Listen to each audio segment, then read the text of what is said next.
नमस्कार, India junction में आपका स्वागत है। मैं हूं तान्या पांडे। नगर निकाय चुनाव की प्रक्रिया खत्म हो चुकी है, लेकिन राजनीतिक गलियारों में बयानबाजी का सफर खत्म नहीं हुआ। अखिलेश यादव ने बीजेपी सरकार पर मतदान में धांधली का आरोप लगाया है। क्या अखिलेश के इस आरोप से बीजेपी का जवाब आएगा? अगर आएगा तो वो जवाब क्या होगा, आपको हम बताएंगे इस रिपोर्ट में।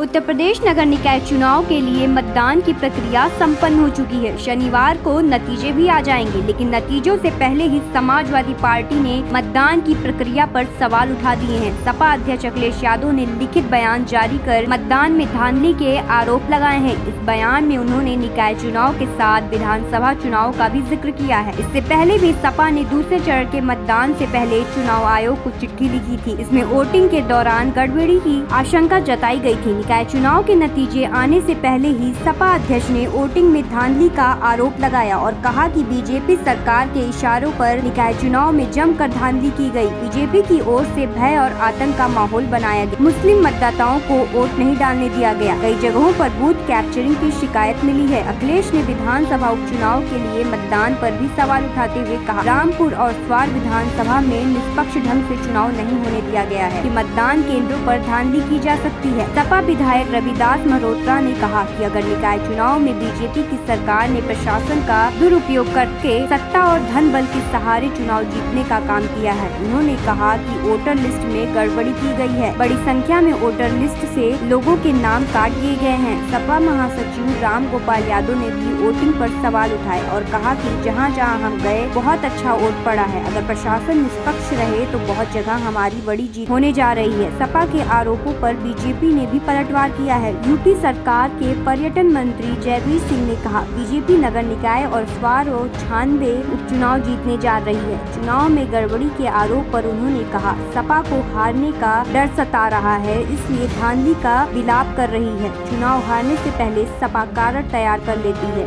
कभी ईवीएम, कभी पुलिस प्रशासन, कभी आयोग सवालों के घेरे में रहते हैं। खबरों से जुड़े रहने के लिए सब्सक्राइब करें हमारा चैनल इंडिया जंक्शन।